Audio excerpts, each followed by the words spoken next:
ಗಣಪತಯೇ ನಮಃ. ಗುರುಬ್ರಹ್ಮ ಗುರುರ್ವಿಷ್ಣು ಗುರುದೇವೋ ಮಹೇಶ್ವರಃ ಗುರು ಸಾಕ್ಷಾತ್ ಪರಬ್ರಹ್ಮ ತಸ್ಮೈ ಶ್ರೀ ಗುರುವೇ ನಮಃ. ಓಂ ಹ್ರೀಂ ಶ್ರೀಂ ಐಂ ಕ್ಲೀಂ ಸೌಃ ತ್ರೈಮಾತ್ರಿಕಾ ದೇವ್ಯೈ ನಮಃ. ವೀಕ್ಷಕ ಬಾಂಧವರೆಲ್ಲರಿಗೂ ಸ್ಟಾರ್ 27 ಪರಾಶರ ಜ್ಯೋತಿಷ ಕಾರ್ಯಕ್ರಮಕ್ಕೆ ಸ್ವಾಗತ ಸುಸ್ವಾಗತ. ಈಗ ನಾನು ಕಳೆದ ವಿಡಿಯೋಲ್ಲೇ ನಿಮಗೆ ತಿಳಿಸಿದ್ದೆ, ನಮ್ಮ ಹಿರಿಯ ಗುರುಗಳು ಜ್ಯೋತಿಷ್ಯ ಮಾರ್ಗಸೂಚಿ ಸಂಸ್ಥಾಪಕರು ಆದ ಶ್ರೀ ಪ್ರಾಣೇಶ್ ಗುರುಗಳು ನಮ್ಮ ಗುರುಗಳು ಕೂಡ ಹೌದು.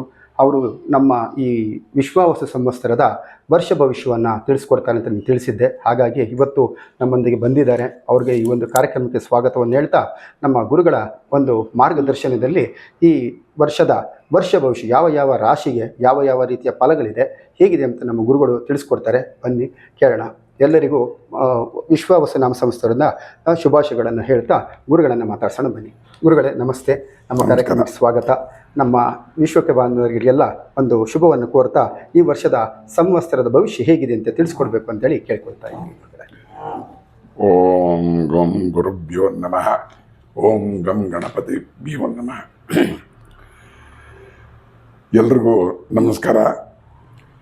ವಿಶ್ವಾವಸು ನಾಮ ಸಂವತ್ಸರ ಸ್ವಲ್ಪ ವಿಶೇಷ. ಇದಕ್ಕೆ ಕಾರಣ ಇಷ್ಟೇ, ಈ ಸಂವತ್ಸರದಲ್ಲಿ ಶನಿ ಮತ್ತು ರಾಹು ಸಂಯೋಗ ಮೀನು ರಾಶಿಲಾಗ್ತಾ ಇದೆ. ಒಂದು. ಎರಡನೇ ಅಂಶ ಭಾಳ ಮುಖ್ಯವಾಗಿರ್ತಕ್ಕಂಥದ್ದು, ಈ ಸಂವತ್ಸರದಲ್ಲಿ ಗುರು ಅತಿಚಾರ ಯೋಗ, ಅಂದರೆ 3 ರಾಶಿಯಲ್ಲಿ ಗುರು ಸಂಚರಿಸ್ತಾ ಇದ್ದಾನೆ. ವೃಷಭ ರಾಶಿ, ಮಿಥುನ ರಾಶಿ ಮತ್ತು ಕರ್ಕಾಟಕ ರಾಶಿ. ಸಂವತ್ಸರದ ಅಂತ್ಯಕ್ಕೆ ಆ ಕರ್ಕಾಟಕ ರಾಶಿಯಿಂದ ಗುರು ವಕ್ರನಾಗಿ ಪುನಃ ಮಿಥುನ ರಾಶಿಯನ್ನು ಬರ್ತಾ ಇದ್ದಾನೆ. ಸೊ ಈ 2 ಅಂಶ ಇದೆಯಲ್ಲ, ಇದು ಪ್ರಪಂಚಕ್ಕೆ ಸ್ವಲ್ಪ ಕೇಡನ್ನು ಉಂಟು ಮಾಡತಕ್ಕಂಥ ಒಂದು ಯೋಗ. ಈ ಥರದ ಒಂದು ಅತಿಚಾರ ಯೋಗ, ಶನಿ ರಾಹು ಸಂಯೋಗ ಹಿಂದೆ ಎಲ್ಲ ಆಗಿದೆ. ಹಿಂದೆ ಆದಾಗ ಸನ್ಮಾನ್ಯ ಚಂದ್ರಶೇಖರ್ ಅವರು ಪ್ರಧಾನಮಂತ್ರಿ ಆದಾಗ ಈ ಶನಿ ರಾಹು ಸಂಯೋಗ ಆದಾಗ ಅವರು ರಾಜೀನಾಮೆ ಕೊಡಬೇಕಾಗಿ ಬಂತು. ಮತ್ತು ಪುನಃ ಈ ಗೋತ್ರ ಗಲಾಟೆ ಆಗುವಂಥ ಸಂದರ್ಭದಲ್ಲಿ, ಗೋತ್ರ ಹತ್ಯಾಕಾಂಡ ಆಗಕ್ಕಿನ್ನ ಆದ ಬಹುಶಃ 1 ವಾರದ ನಂತರವೋ 15 ದಿನದ ನಂತರ ಈ ಶನಿ ರಾಹು ಸಂಯೋಗ ಆಗಿದೆ. ಸೊ ಇದು ಹಿಂದಿನ ಚರಿತ್ರೆ ನಮಗೆ ಬಹಳ ಒಂದು ಕೆಟ್ಟ ಫಲಗಳನ್ನು ಅದು ಹೇಳಿದೆ. ಇರಲಿ, ಅದು ಬೇರೆ. ಹಾಗಾದರೆ ಈಗ ಗುರುವಿನ ಅತಿಚಾರ ಒಂದು ಸಂಚಾರ 3 ರಾಶಿಗಳಿಗೆ ನಡೆಸೋದ್ರಿಂದ ಅದು ಹೆಚ್ಚಿನ ತೊಂದರೆ ಆಗಬಹುದು ಅಂತೇಳಿ ಆ ಒಂದು ಹಿಂದಿನ ಒಂದು ಏನು ಘಟನೆಗಳನ್ನು ನಾವು ನೋಡಿದಾಗ ಅದನ್ನು ತಿಳಿಸ್ಕೊಡ್ತಿದ್ದಾರೆ ಗುರುಗಳು. ಹಾಗೆ ಶನಿ ರಾಹು ಸಂಯೋಗ, ಷಷ್ಠಗ್ರಹ ಕೂಟಗಳು ಬೇರೆ ನಡೀತಿದೆಯಲ್ಲ ಗುರುಗಳು ಮೀನರಾಶಿಯಲ್ಲಿ, ಅದರಿಂದ ಹೇಗಿದೆ ಅಂತ. ಗುರುವಿನ ಅತಿಚಾರದಿಂದ ಜನಸಾಮಾನ್ಯರು ಅಲ್ಲದೆ ಈ ದೇಶ ವಿದೇಶಗಳಲ್ಲೂ ರಾಜ್ಯಗಳಲ್ಲೂ ಮತ್ತು ಪ್ರಪಂಚದಲ್ಲಿ ಅಂತ ಕೆಲವೊಂದು ಶುಭ ಸೂಚನೆಗಳು ಸೂಚಿಸ್ತಿಲ್ಲ ಅನ್ನೋ ಮಾಹಿತಿಯನ್ನು ನೀಡ್ತಾ ಇದ್ದಾರೆ. ನೆಕ್ಸ್ಟ್ ಮುಂದೆ ನಾವು ವರ್ಷ ಭವಿಷ್ಯ ಅಂದರೆ ಹೋಗೋಣ ಗುರುಗಳು. ನೋಡಿ, ಈಗ ಖಂಡಿತವಾಗ್ಲು ಬಹಳ ಮುಖ್ಯವಾಗಿ ತೋಡಬೇಕಾಗಿರ್ತಕ್ಕಂಥದ್ದು ಮೇಷರಾಶಿ. ಕಾರಣ, ಈಗ ಮೇಷರಾಶಿ ಒಳಗೆ ಈಗ ಶನಿ 11ರಿಂದ ಈಗ 12ಕ್ಕೆ ಬರ್ತಾ ಇದ್ದಾನೆ. ಅಂದರೆ ಪೂರ್ವಾಭಾದ ನಕ್ಷತ್ರ 3ನೇ ಪಾದದಿಂದ ಮೀನರಾಶಿಯನ್ನು ಆತ ಪ್ರವೇಶ ಮಾಡಿ ಈಗ ಮೇಷರಾಶಿಯವರಿಗೆ 12ರಲ್ಲಿ ಶನಿ ಮತ್ತು ರಾಹು ಜೊತೆಗೆ ಷಡ್ಗ್ರಹ ಯೋಗ. ಇದೊಂದು ಆತಂಕ ಅಂತ ಅನೇಕರು ತಿಳಿಸ್ತಾ ಇದ್ದಾರೆ. ಆದರೆ ಆ ಥರ ಆಗಲ್ಲ. ಮೇಷರಾಶಿಯ ಫಲ, ಮೇಷರಾಶಿಯವರಿಗೆ ಅದ್ಭುತವಾಗಿರುವಂಥ ಸಮಯ ಈಗ. ಅವರ ಎಲ್ಲ ಕೆಲಸ ಕಾರ್ಯಗಳು ತುಂಬ ಚೆನ್ನಾಗಿ ನಡೆಯುತ್ತೆ. ಅವರು ಏನು ಅಂದ್ಕೊಂಡಿದ್ದಾರೋ ಅದೆಲ್ಲ ಗುರಿ ಮುಟ್ಟೋದಕ್ಕೆ ಎಲ್ಲ ಥರದ ಒಂದು ಮಾರ್ಗಗಳು ಸುಗಮವಾಗಿದೆ. ಇನ್ನು ಕನಿಷ್ಠ 1.5 ವರ್ಷದಿಂದ 2 ವರ್ಷದವರೆಗೂ ಅವರಿಗೆ ಟೈಮೆಲ್ಲ ಭಾಳ ಚೆನ್ನಾಗಿದೆ. ಮೇಷರಾಶಿ ಖಂಡಿತವಾಗ್ಲು ಮೇಷರಾಶಿ ಅವರ ಎಲ್ಲ ಕನಸುಗಳು ಈಗ ನಡೆಯುವಂಥ ಟೈಮು. ಅನೇಕ ಹಣಕಾಸು ಎಲ್ಲ ನಿಂತೋಗಿರೋದೆಲ್ಲ ಇವಾಗೆಲ್ಲ ರಿಲೀಸ್ ಆಗಿ ಅವರಿಗೆ ಎಲ್ಲ ಥರದ ಅನುಕೂಲಗಳು ಈಗ ಆಗತ್ತೆ. ಸೊ ಇಂದಿನ ವರ್ಷದಲ್ಲಿ ಮೇಷರಾಶಿಗೆ ಮಹಾತ್ಮರ ದೃಷ್ಟಿ ಇತ್ತು, ಹಾಗಾಗಿ ತೊಂದರೆಗಳಾಗುತ್ತೆ ಅಂತೇಳಿ ಸುಮಾರು ಜನ ತಿಳಿಸ್ಕೊಟ್ಟಿದ್ರು. ಹಾಗಾದರೆ ಈ ವರ್ಷದ ಮೇಷರಾಶಿ ಅಂದರೆ ವಿದ್ಯಾರ್ಥಿಗಳಿಗೆ ಹೇಗಿರುತ್ತೆ, ಗೃಹಿಣಿಯರಿಗೆ ಹೇಗಿರುತ್ತೆ, ಯುವಕರಿಗೆ ವಿದ್ಯಾಭ್ಯಾಸ ಮಾಡೋರಿಗೆ ಹೇಗಿರುತ್ತೆ, ಮತ್ತು ವ್ಯಾಪಾರಸ್ಥರಿಗೆ ಹೇಗಿರುತ್ತೆ ಅನ್ನೋ ತಿಳ್ಕೊಳ್ಳೋದಾದರೆ, ಮತ್ತು ಆರೋಗ್ಯ ವ್ಯವಸ್ಥೆ ಹೇಗಿರುತ್ತೆ ಅಂತ ತಿಳ್ಕೊಳ್ಳೋದಾದರೆ ಹೇಗಿರುತ್ತೆ ಗುರುಗಳೇ ತಿಳಿಸ್ಕೊಡಿ. ಈ ವರ್ಷದ ಜೂನ್ ಜುಲೈವರೆಗೂ ವಿದ್ಯಾರ್ಥಿಗಳಿಗೂ ಬಹಳ ಒಳ್ಳೆ ಕಾಲ, ವ್ಯಾಪಾರ ವ್ಯವಹಾರ ಮಾಡ್ತಕ್ಕಂಥವ್ರಿಗೂ ಒಳ್ಳೆ ಕಾಲ, ಕೈಗಾರಿಕೋದ್ಯಮಿಗಳಿಗೂ ಒಳ್ಳೆ ಕಾಲ, ಹೋಟೆಲಿಯರ್ಸ್ಗೂ ಒಳ್ಳೆ ಕಾಲ. ಒಟ್ಟಿನಲ್ಲಿ ಮೇಷರಾಶಿಯಲ್ಲಿ ಜನಿಸಿದವರಿಗೆ ಈ ಜೂನ್ ಜುಲೈವರೆಗೂ ಯಾವ ಥರದ ಒಂದು ಸಮಸ್ಯೆಗಳು ಬರೋದಿಲ್ಲ. ಅವರು ಆರಾಮ ನೆಮ್ಮದಿಯಾಗಿ ಅವ್ರ ಎಲ್ಲ ಕೆಲಸಗಳು ಮಾಡ್ಕೋಬಹುದು. ಅಂದರೆ ನಂತರ ಜುಲೈ 4 ತಿಂಗಳ ಮಟ್ಟಿಗೆ ಮೇಷರಾಶಿಯವರಿಗೆ ತುಂಬಾ ಅದ್ಭುತವಾಗಿ. ಇಲ್ಲ ಆ ಥರ ಅಲ್ಲ, ನಾನು ಜೂನ್ ಜುಲೈವರೆಗೂ ಏನೂ ಸಮಸ್ಯೆ ಇಲ್ಲ. ಆದರೆ ಆಗಸ್ಟ್ ನಂತರ ಸಮಸ್ಯೆ ಅಲ್ಲ, ಕೆಲಸ ಕಾರ್ಯಗಳು ಎಲ್ಲವೂ ನಡೆಯುತ್ತೆ. ಹಣಕಾಸು ವಿಷಯಗಳಲ್ಲಿ ಸ್ವಲ್ಪ ಬರೋದೊಂಚೂರು ತಡ ಆಗ್ಬೋದು ಅಷ್ಟೇ, ಬಿಟ್ಟು ಈ ವರ್ಷ ಏನು ಸಮಸ್ಯೆ ಬರೋದಿಲ್ಲ. ಮೇಷರಾಶಿಯವರಿಗೆ ಏನಾದರೂ ಪರಿಹಾರಗಳು ತೊಂದರೆಗಳಿದ್ರೆ ಮುಂದಿನ ಈ ವರ್ಷದ ಒಳಗೆ ಏನಾದರೂ ಪರಿಹಾರಗಳನ್ನು ಏನಾದರೂ ಮಾಡ್ಕೊಳ್ಬೇಕಾಗುತ್ತೆ. ಅದೇ ಅವರು ಮೇಷರಾಶಿಯವರು ಏನಾದರೂ ತೊಂದರೆಗಳಿದ್ರೆ ಅವರು ಬಹಳ ಮುಖ್ಯವಾಗಿ ಮಾಡಬೇಕಾಗಿರ್ತಕ್ಕಂಥದ್ದು ಅಂದರೆ ಅವ್ರ ಮನಸ್ಸಿಗೆ ಸಮಸ್ಯೆ ಅಂತ ಅಂದಾಗ ಪ್ರತಿನಿತ್ಯ ಬೆಳಗಾಗಿ ಎದ್ದು ಅರಳಿ ವೃಕ್ಷಕ್ಕೆ ಪ್ರದಕ್ಷಿಣೆ ನಮಸ್ಕಾರ ಅಷ್ಟೇ ಸಾಕು. ವೃಷಭ ರಾಶಿಯವರಿಗೆ ಹೇಗಿದೆ ಈ ವರ್ಷದ ಫಲ ಅಂತ ತಿಳಿಯೋಣ ಬನ್ನಿ ಗುರುಗಳಿಗೆ. ವೃಷಭ ರಾಶಿಯವರಿಗೆ ಹೇಗಿದೆ ಅಂತ ದಯವಿಟ್ಟು ತಿಳಿಸ್ಕೊಡಿ. ವೃಷಭ ರಾಶಿ ಒಳಗೆ ಈಗ ಸಂವತ್ಸರದ ಪ್ರಾರಂಭದಲ್ಲಿ ಆ ರಾಶಿ ಒಳಗೆ ಗುರು ಸಂಚಾರ ಮಾಡುತ್ತಿದ್ದಾನೆ. ಏಕಾದಶ ಭಾವದಲ್ಲಿ ಶನಿ ರಾಹು ತಾವು ಷಡ್ಗ್ರಹ ಯೋಗ ಅಂತ ಹೇಳಿರ್ತಕ್ಕಂಥದ್ದು ವೃಷಭ ರಾಶಿಯವರಿಗೆ ಏಕಾದಶ ಸ್ಥಾನದಲ್ಲಿ ಬರ್ತಾ ಇದೆ. ವೃಷಭ ಏಕಾದಶ ಸ್ಥಾನದಲ್ಲಿ ಷಷ್ಠಗ್ರಹ ಕೂಟಗಳು ನಡೀತದೆ. ಮತ್ತೆ ಜನ್ಮ ಶನಿ ಬೇರೆ ಇದೆಯಲ್ಲ ಗುರುಗಳು, ಹೇಗಿದೆ ಅವ್ರಿಗೆ ಫಲ? ಜನ್ಮ ಶನಿ ಜನ್ಮಗುರು ಇದೆ. ಜನ್ಮಗುರು ಇರೋಂತಕ್ಕಂಥದ್ದು ಈಗ ಅವ್ರು ಕಷ್ಟಪಡಬೇಕು ಅಂತ ಹೇಳ್ತಾ ಇದೆ. ಆದರೆ ಏಕಾದಶದಲ್ಲಿ ಶನಿ ರಾಹು ಸಂಯೋಗ ಇರೋದ್ರಿಂದ ಅವರಿಗೆ ಬಹಳ ಒಳ್ಳೆ ಕಾಲ ಈಗ. ಯಾವ ರೀತಿ ನಾವು ಮೇಷರಾಶಿಗೆ ನಾವು ಅದನ್ನ ಮಾಡಿದ್ವೋ ಅದಕ್ಕಿಂತ ವಿಸ್ತಾರವಾಗಿ ಇನ್ನೂ ಹೆಚ್ಚು ಒಳ್ಳೆಯ ಸಮಯ ಆಗಿರೋದ್ರಿಂದ ಅವರು ಅಷ್ಟೇ ಅವರ ಎಲ್ಲ ಕೆಲಸ ಕಾರ್ಯಗಳೆಲ್ಲ ಬಹಳ ಚೆನ್ನಾಗಿ ನಡೆಯುತ್ತೆ. ಹಾಗಾದರೆ ವೃಷಭ ರಾಶಿಯವರಿಗೆ ಗ್ರಹ ಸ್ಥಿತಿಗಳು ತುಂಬಾ ಚೆನ್ನಾಗಿದೆ. ಹಾಗೆ ವಿದ್ಯಾರ್ಥಿಗಳಿಗೆ ಮತ್ತೆ ವ್ಯಾಪಾರ ಯಾವ ರೀತಿ ಯಾಕೆಂದ್ರೆ ಈಗ ಏನಾಗುತ್ತೆ, ಗುರು ಮುಂದಕ್ಕೆ ಬರ್ತಾನೆ, ದ್ವಿತೀಯ ಗುರು ಬರ್ತಾನೆ, ಏಕಾದಶದಲ್ಲಿ ಶನಿ ಇರ್ತಾನೆ.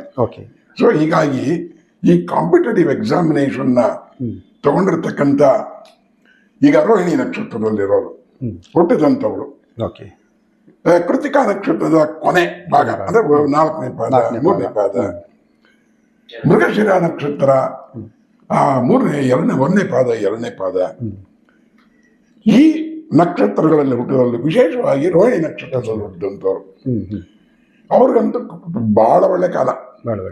ಈಗ ಈ ರಾಶಿ ಒಳಗೆ ಗುರು ಇರೋದ್ರಿಂದ ಅವರು ಈ ವಿದ್ಯಾರ್ಥಿಗಳ ಬಗ್ಗೆ ಹೇಳಿದ್ರಿ, ವಿದ್ಯಾರ್ಥಿಗಳು ಸ್ವಲ್ಪ ಕಷ್ಟಪಡಬೇಕು.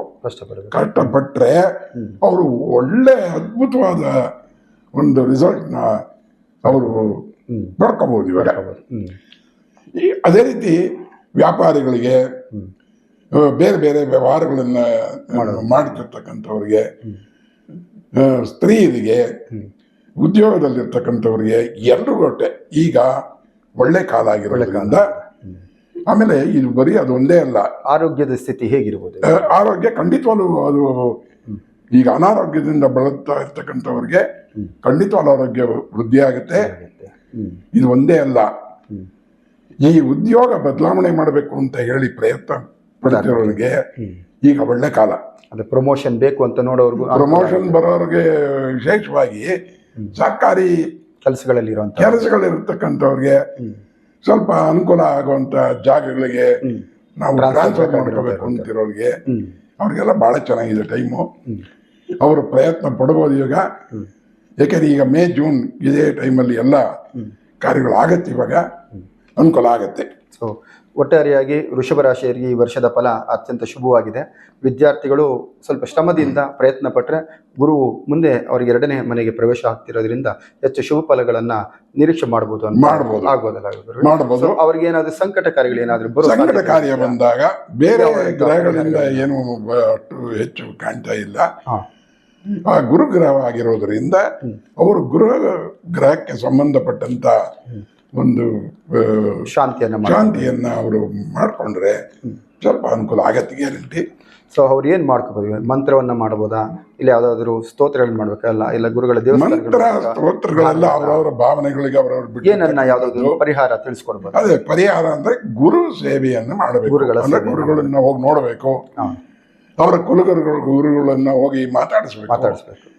ಅವ್ರನ್ನ ಮನೆಗೆ ಕರೆಸಿ ಸನ್ಮಾನ ಮಾಡತಕ್ಕಂಥದ್ದು, ಆ ಥರದ್ದು ಏನಾದರೂ ಒಂದು ಗುರುವಿನ ಅನುಗ್ರಹ ಆಗಬೇಕು. ಒಟ್ಟಾರೆ ಹೇಳಬೇಕಾದ್ರೆ ವೃಷಭ ರಾಶಿಯವರಿಗೆ ಸರಿ ಚೆನ್ನಾಗಿದೆ. ವಿದ್ಯಾರ್ಥಿಗಳಿಗಾಗಿರ್ಬೋದು, ವ್ಯಾಪಾರಸ್ಥರಿಗಾಗಿರ್ಬೋದು, ಮತ್ತು ಯಾವುದೇ ಸರ್ಕಾರಿ ಕೆಲಸದವರಿಗೆ ಪ್ರಮೋಷನ್ ಆಗುವಂಥವ್ರಿಗೆ ಎಲ್ಲರಿಗೂ ಅತ್ಯಂತ ಶುಭಪರವಾಗಿದೆ. ಸೊ ಜನ್ಮಗುರು ಇರೋದ್ರಿಂದ ಅದು ಸ್ವಲ್ಪ ಪ್ರಮಾಣದಲ್ಲಿ ಗುರು ಶಾಂತಿಯನ್ನು ಮಾಡ್ಕೊಳ್ಳೋದ್ರಿಂದ ಶುಭ ಫಲವನ್ನು ದೊರೆಯುತ್ತೆ ಅಂತ ಗುರುಗಳು ತಿಳಿಸ್ಕೊಡ್ತಿದ್ದಾರೆ. ಅದಕ್ಕೆ ಶಾಂತಿ ರೂಪವಾಗಿ ಯಾವುದಾದ್ರೂ ಗುರುಗಳಿಗೆ ಸೇವೆಯನ್ನು ಮಾಡೋದು, ನಿಮ್ಮ ಕುಲ ಗುರುಗಳನ್ನು ಭೇಟಿ ಮಾಡಿ ಅವರ ಆಶೀರ್ವಾದವನ್ನು ಪಡ್ಕೊಳ್ಳೋದ್ರಿಂದ ನಿಮ್ಗೆ ಅತ್ಯಂತ ಶುಭ ಫಲ ಸಿಗುತ್ತೆ ಅಂತೇಳಿ ತಿಳಿಸ್ಕೊಡ್ತಿದ್ದಾರೆ. ವೃಷಭ ಆದ ನಂತರ ಮಿಥುನ ರಾಶಿ ಫಲ ಹೇಗಿದೆ ಅಂತೇಳಿ ತಿಳಿಸ್ಕೊಳ್ಳಿ ಗುರುಗಳೇ. ಈಗ ಮಿಥುನ ರಾಶಿಯವರಿಗೆ ದಶಮದಲ್ಲಿ ಶನಿ ರಾಹು ಸಂಯೋಗ, ಜೊತೆಗೆ ಷಡ್ಗ್ರಹಗಳು ಯೋಗ, ರವಿ ಶುಕ್ರ ಎಲ್ಲ ಸೇರ್ಕೊಳ್ತಾ ಇದೆ, ಗ್ರಹಗಳು ಇದೆ. ಗುರು 12ರಲ್ಲಿದ್ದಾನೆ ಪ್ರಾರಂಭದಲ್ಲಿ. ನಂತರ ಗುರು ರಾಶಿಗೆ ಬರ್ತಾರೆ. ಹೀಗಾಗಿ ಬಹಳ ಪ್ರಮುಖವಾಗಿರ್ತಕ್ಕಂಥ ಗ್ರಹಗಳೆಲ್ಲ ತುಂಬಾ ಒಳ್ಳೆ ಸ್ಥಾನದಲ್ಲಿ ಏನಿಲ್ಲ. ದಶಮ ಭಾವದಲ್ಲಿ ಈ ದಶಮದಲ್ಲಿ ಶನಿ ಇರ್ತಕ್ಕಂಥವನು ಏನೋ ತೊಂದರೆ ಕೊಟ್ಬಿಡ್ತಾನೆ, ಆ ಥರ ಏನಿಲ್ಲ. ಗಾಬರಿ ಪಡುವಂತ ಅವಶ್ಯಕತೆ ಆ ಥರದೆಲ್ಲ ಏನಿಲ್ಲ. ಏನು ಹೇಳುತ್ತೆ, ಈ ಒಟ್ಟಾರೆಯಾಗಿ ಗ್ರಹಗತಿಗಳ ಪೊಸಿಷನ್ ತಗೊಂಡಾಗ, ಯಾಕಂದ್ರೆ ತೃತೀಯದಲ್ಲಿ ಆ ಕುಜ ಸಂಚಾರ ಆಗುತ್ತೆ ಇದೆ. ಯಾವಾಗ ನಾಳೆ ಜೂನ್ ಮತ್ತೆ ಜುಲೈ ಆ ಟೈಮಲ್ಲಿ ಕುಜ 3ರಲ್ಲಿ ಇರ್ತಾನೆ. ಹೀಗಾಗಿ ಒಂದು ಗ್ರಹದ ಒಂದು ತೊಂದರೆ ಇದ್ರೂ ಮತ್ತೊಂದು ಗ್ರಹ ಅನುಕೂಲಕರವಾಗಿರೋದ್ರಿಂದ ಅದು ಬ್ಯಾಲೆನ್ಸ್ ಆಗ್ತದೆ. ಆದರೆ ಬಹಳ ಮುಖ್ಯವಾಗಿ ಏನು ಹೇಳುತ್ತೆ ಅಂದ್ರೆ, ಮಿಥುನ ರಾಶಿಯಲ್ಲಿರ್ತಕ್ಕಂಥವ್ರು ತಮ್ಮ ಕಾರ್ಯವನ್ನ ಶ್ರದ್ಧೆಯಿಂದ ಮಾಡಬೇಕು. ಸ್ವಲ್ಪ ಶ್ರದ್ಧೆಯಿಂದ ಭಕ್ತಿಯಿಂದ ಮಾಡಿದ್ರೆ ಅವರು ಎಷ್ಟು ಕೆಲಸ ನಿರ್ವಹಿಸ್ತಾರೋ ಅಷ್ಟು ಪ್ರತಿಫಲ ಅವರು ಸಿಗತ್ತೆ. ಯಾಕಂದ್ರೆ ಷಷ್ಠ ಲಾಭಾಧಿಪತಿಯಾಗಿ ಅಲ್ಲೇ ಕೂತಿದ್ದಾರೆ, ಮುಂದೆ ದ್ವಿತೀಯಕ್ಕೂ ಬರ್ತಾರೆ, ನೀಚನಾಗ್ತಾರೆ ಅಂತ ಹೇಳಿ ತಿಳಿಸ್ತಾರಲ್ಲ ಗುರುಗಳೇ, ಅದು ಏನಾದ್ರೂ ಫಲ ಕೊಡಬಹುದಾ? ಅಲ್ಲ, ಇವ ಬರೀ ಒಂದು ಗ್ರಹ ತಗೊಂಡಾಗ ಅದು ನೆಗೆಟಿವ್, ಒಂದು ಪಾಸಿಟಿವ್ ಇದ್ದೇ ಇರುತ್ತೆ. ನಾವು ಗ್ರಹಗತಿಗಳನ್ನು ಒಟ್ಟಾರೆಯಾಗಿ ಫಲ ತಗೊಂಡು ವಿಮರ್ಶೆ ಮಾಡಿದಾಗ ಮಿಥುನ ರಾಶಿಯವರು ಎಷ್ಟು ಕಷ್ಟಪಟ್ಟು ದುಡಿತಾರೋ ಅಷ್ಟು ಪ್ರತಿಫಲ ಸಿಗುತ್ತೆ. ಅಂದ್ರೆ ಕೆಲವರಿಗೆ ಕಷ್ಟಪಟ್ರು ಫಲ ಸಿಕ್ಕಲ್ಲ. ಸೊ ಅವ್ರಿಗಾದ್ರೆ ಮುಂದೆ ಸಿಕ್ಕತ್ತೆ, ಈಗ ತತ್ಕಾಲದಲ್ಲಿ ಸಿಕ್ಕಲ್ಲ. ಸರಿ. ಆದ್ರೆ ಇವ್ರ ವಿಷಯ ತಗೊಂಡಾಗ ಇವ್ರು ಏನ್ ಕೆಲಸ ಮಾಡ್ತಾರೋ ಅದಕ್ಕೆ ತಕ್ಕಂತ ಫಲ ಸಿಗತ್ತೆ. ಗುರು ಇವರಿಗೆ ಸುಮ್ಮನೆ ಕೂತಿದ್ರೆ ಬರೋದಿಲ್ಲ, ಇವ್ರಿಗೆ ಏನು ಬರೋದಿಲ್ಲ. ಖಂಡಿತ.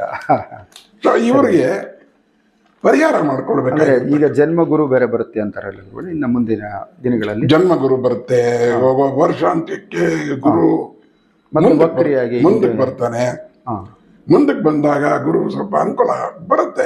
ಹಿಂದೆ ಮುಂದೆ ಅತಿಚಾರ ತಾವೇ ತಿಳಿಸ್ಕೊಟ್ರಿ. ಪ್ರಾರಂಭದಲ್ಲಿ ಗುರುವಿನ ಅತಿಚಾರ ಇರೋದ್ರಿಂದ 3 ರಾಶಿಗಳನ್ನು ಈ ಸರ್ತಿ ಪ್ರವೇಶವನ್ನ ಮಾಡ್ತಿರೋದ್ರಿಂದ ಅದು ಏನಾದ್ರು ವಿಶೇಷವಾಗಿ ಶುಭ ಅಥವಾ ಅಶುಭಗಳನ್ನು ಏನಾದ್ರು ಕೊಡಬಹುದಾ? ಇಲ್ಲ, ಅದಕ್ಕೆ ಇವರಿಗೆ ಮಾಡದಷ್ಟು ಕೆಲಸಕ್ಕೆ ಅವ್ರಿಗೆ ಪ್ರತಿಫಲ ಬರುತ್ತೆ. ಈಗ ನಾವು ನೋಡ್ಬೇಕಾಗಿರೋದು ಏನೋ ತೊಂದರೆ ಬಂದ್ಬಿಡುತ್ತೆ, ಏನೋ ಕಷ್ಟ ಆಗುತ್ತೆ, ಆ ತರ ಅಲ್ಲ. ಆ ತರ ವಿಶೇಷವಾಗಿ ಈ ಗ್ರಹಗೋಚಾರದಿಂದ ಕಷ್ಟ ಬರೋದಿಲ್ಲ. ಮೂಲ ಜಾತಕದಲ್ಲಿ ಅವರಿಗೆ ಆ ತರದ ಒಂದು ದೋಷಗಳಿರಬೇಕು. ಆ ಪ್ರಕಾರವಾಗಿ ಆ ಗ್ರಹ ದಶಾ ಭಕ್ತಿಗಳು ನಡಿಬೇಕು. ಅಂದ್ರೆ ಮೂಲವಾಗಿ ಅವ್ರ ಮೂಲ ಜನ್ಮ ಕುಂಡಲಿ ಮತ್ತೆ ಅವ್ರ ದಶಾಭುಕ್ತಿಗಳು ಗೋಚಾರ ಫಲಗಳು ಮೂರು ಕೆಟ್ಟರೆ ಅವ್ರಿಗೆ ತೊಂದರೆಗಳಾಗುತ್ತೆ. ಇಲ್ಲದೆ ಹೋದ್ರೆ ಖಂಡಿತವಾಗ್ಲೂ ಅವ್ರ ಆಗಲ್ಲ. ಮೂಲ ಜಾತಕವನ್ನ ಪರಿಶೀಲನೆ ಮಾಡ್ಕೊಳ್ಳೋದು ಉತ್ತಮ. ಗೋಚಾರ ಫಲ ಕೇವಲ ಒಂದು 10-15% ಫಲ ಕೊಡ್ಬೋದು. ಇಲ್ಲಲ್ಲ, ಈ ಜಾಸ್ತಿ ಕೊಡುತ್ತೆ. ಕೊಡ್ಬೋದು. ಈಗ ನಾವು ಈಗ ನೋಡಿದ ತಕ್ಷಣ ಮೇಲ್ನೋಟಕ್ಕೆ ಸ್ಟ್ಯಾಂಡಿಂಗ್ ಒಂದು ಇದ್ರ ಪ್ರಕಾರವಾಗಿ ಏನು, ದಾಶ್ರಮದಲ್ಲಿ ಶನಿ ಒಳ್ಳೆನಲ್ಲ, 9ರಲ್ಲಿ ರಾಹು ಬಂದ್ರೆ ಒಳ್ಳೆನಲ್ಲ, ಚತುರ್ಥದಲ್ಲಿ ಕುಜ ಬಂದ್ರೆ ಒಳ್ಳೆನಲ್ಲ, ಈ ತರ ಒಟ್ಟಿನಲ್ಲಿ ಒಳ್ಳೆನಲ್ಲ ತಿಳ್ಕೊಂತಾರೆ. ಬರೀ ಕಟ್ಟ ಅಂತಲೇ. ಆದ್ರೆ ಆತರ ಅಲ್ಲ. ಎಲ್ಲವನ್ನು ಒಟ್ಟಾರೆಯಾಗಿ ನಾವು ಗಮನಿಸಿ ನೋಡಿದಾಗ ಒಂದು ಪ್ಲಸ್ ಒಂದು ಮೈನಸ್ ಇದ್ದೇ ಇರುತ್ತೆ. ಅದನ್ನ ನೋಡಿದಾಗ ಮಿಥುನ ರಾಶಿಯವರಿಗೆ ಅವರು ಎಷ್ಟು ಕಷ್ಟಪಟ್ಟು ಕೆಲಸ ಮಾಡ್ತಾರೋ, ಎಷ್ಟು ಗಮನ ಹರಿಸ್ತಾರೋ ಅಷ್ಟರ ಮಟ್ಟಿಗೆ ಪ್ರತಿಫಲ ಬರುತ್ತೆ. ಅಲ್ಲೇನು ನಷ್ಟ ಏನಾಗಲ್ಲ, ವ್ಯಾಪಾರಿಗಳು ನಷ್ಟ ಆಗಲ್ಲ. ವಿದ್ಯಾರ್ಥಿಗಳು ಓದಬೇಕು. ವಿದ್ಯಾರ್ಥಿಗಳು ಸುಮ್ಮನೆ ನಾನೇನೋ ಕೂತಿದ್ದು ಆತರ ವಿಶೇಷವಾದ ಅದೃಷ್ಟ ಏನಿರಲ್ಲ, ಶ್ರಮದ ಮಾತ್ರ ಫಲ. ಶ್ರಮಕ್ಕೆ ತಕ್ಕಂತೆ ಫಲ. ಕೈ ಕೆಸರಾದ್ರೆ ಬಾಯಿ ಮೊಸರು ಅವರಿಗೆ ಕಷ್ಟಪಟ್ಟ ತಕ್ಕಂತ ಫಲ. ಹೌದು. ಆಮೇಲೆ ಉದ್ಯೋಗಿಗಳು ಅಷ್ಟೇನೆ, ಉದ್ಯೋಗದಲ್ಲಿ ಅವ್ರು ಕಷ್ಟಪಟ್ಟು ಕೆಲಸ ಮಾಡಬೇಕು. ಸುಮ್ಮನೆ ಅಲ್ಲೇನೋ ಕೂತಿದ್ದು ನಾನು ಬರ್ತೀನಿ ಅಥವಾ ಏನೋ ಕಾಸು ಕೊಟ್ಬಿಟ್ಟು ಯಾರಿಗೋ ಒಳ್ಳೆ ಕಡೆ ಟ್ರಾನ್ಸ್ಫರ್ ಮಾಡಿಸ್ಕೊಂಡ್ಬಿಡ್ಬೋದು. ಆದ್ರೆ ಇವ್ರು ಏನ್ ನಿರೀಕ್ಷೆ ಮಾಡ್ತಾರೋ ಅದು ಬರ್ಬೇಕಾದ್ರೆ ಅಲ್ಲಿ ಕಷ್ಟಪಡ್ಬೇಕಾಗತ್ತೆ. ಸೊ ಹೀಗಾಗಿ ಇದು ಪರಿಸ್ಥಿತಿ ಗ್ರಹ ಗೋಚಾರಗಳಲ್ಲಿ ತುಂಬಾ ಚೆನ್ನಾಗಿದೆ ಅಂತ ಹೇಳಕ್ಕಾಗಲ್ಲ, ಸಾಮಾನ್ಯವಾಗಿದೆ ಅಂತ ತಿಳ್ಕೋಬಹುದು. ಸಾಮಾನ್ಯವಾಗಿದೆ ಅಂತ ಆತರ ತಗೋಬಾರ್ದು. ಕಷ್ಟಪಟ್ಟು ದುಡಿದ್ರೆ ಅವ್ರಿಗೆ ಕೈ ಕೆಸರಾದ್ರೆ ಬಾಯಿ ಮೊಸರು ಹಾಗೆ ಆಗುತ್ತೆ. ಇವ್ರ ಕೇಸಲ್ಲಿ ಇವರು ಮಾಡ್ಕೋಬೇಕಾಗಿರ್ತಕ್ಕಂಥದ್ದು ಅಂದ್ರೆ ವಿದ್ಯಾರ್ಥಿಗಳಿಗೆ ಹೇಗಿದೆ, ವಿದ್ಯಾರ್ಥಿಗಳು ಓದಿದ್ರೆ ಬರುತ್ತೆ. ವಿದ್ಯಾರ್ಥಿಗಳಾಗ್ಲಿ ಉದ್ಯೋಗಸ್ಥರಾಗ್ಲಿ ಅವರ ಶ್ರಮ ಪಟ್ಟಂಗೆ ತಕ್ಕ ಫಲ ಸಿಗುತ್ತೆ. ತುಂಬಾ ನಿರೀಕ್ಷೆ ಎಲ್ಲ ಏನು ಕೆಲವು ಸರ್ಕಾರದವರು ಟ್ರಾನ್ಸ್ಫರ್ ಆಗ್ಲೇ ತಿಳಿಸ್ಕೊಂಡು ಬೇರೆ ರಾಶಿಗಳಿಗೆ ಉತ್ತಮವಾಗಿದೆ. ಇವ್ರಿಗೆ ಆತರ ಅನುಕೂಲ ಏನಾದ್ರು ಇದೆಯಾ? ಅದೇ ಹೇಳಿದೆ ನಾನು, ಟ್ರಾನ್ಸ್ಫರ್ಗೆ ಪ್ರಯತ್ನ ಪಟ್ರೆ ಇವ್ರು ಅನ್ಕೊಂಡು ಮಟ್ಟಕ್ಕೆ ಸಿಗಲ್ಲ, ಅನ್ಕೊಂಡಾಗ ಆಗಲ್ಲ. ಅಲ್ಲ ಇರ್ಲಿ.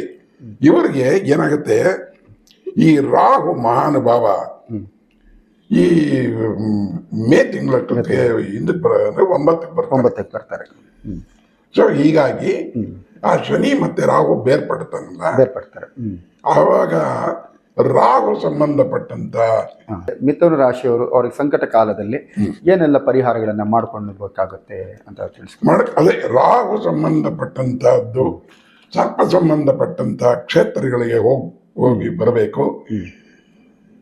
ವಿಶೇಷವಾಗಿ ಕರ್ನಾಟಕದಲ್ಲಿರ್ತಕ್ಕಂಥವರು ಈ ಕುಕ್ಕೆ ಸುಬ್ರಹ್ಮಣ್ಯನೇ ಆಗಲಿ ಅಥವಾ ಘಾಟಿ ಸುಬ್ರಹ್ಮಣ್ಯನೇ ಆಗಲಿ ಅಥವಾ ಹೊಳೆ ನರಸೀಪುರ ಹತ್ರ ಒಂದು ಕ್ಷೇತ್ರ ಇದೆ, ಅಲ್ಲಿ ಆಗಲಿ ಅವರು ಅದನ್ನ ಹೋಗಿ ಆ ಕ್ಷೇತ್ರದಲ್ಲಿ ಸಂದರ್ಶನ ಮಾಡಿದವರಿಗೆ ಪೂಜಾ ಮಾಡೋದ್ರಿಂದ ಪೂಜೆ ಪುನಸ್ಕಾರಗಳನ್ನು ಮಾಡ್ಕೊಂಡು ಬಂದ್ರೆ ಸ್ವಲ್ಪ ಅವ್ರಿಗೆ ಅನುಕೂಲವಾಗತ್ತೆ.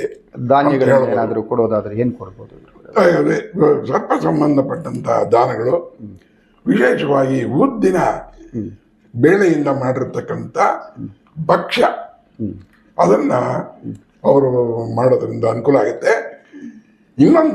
ಇನ್ನೊಂದೇನೆಂದ್ರೆ ರಾಹು ಕಾಲದ ಸಮಯ, ಶನಿವಾರದ ದಿನ ರಾಹು ಕಾಲದಲ್ಲಿ ಹಸುವಿನ ಗಂಜಲವನ್ನ ತಲೆ ಮೇಲೆ ಪ್ರೋಕ್ಷಣೆ ಮಾಡ್ಕೋಬೇಕು. ವಿಶೇಷವಾಗಿ ಅದರಿಂದ ಲಾಭ ಸಿಗ್ಬೋದು. ಖಂಡಿತವಾಗ್ಲು ಅವ್ರಿಗೆ ಆ ಏನು ಆ ದೋಷದ ಸಂಬಂಧಪಟ್ಟಂತೆ ಇದೆಯೋ ಅದು ಫ್ರೀ ಆಗುತ್ತೆ, ಅವ್ರಿಗೆ ಅನುಕೂಲವಾಗುತ್ತೆ ಅದು.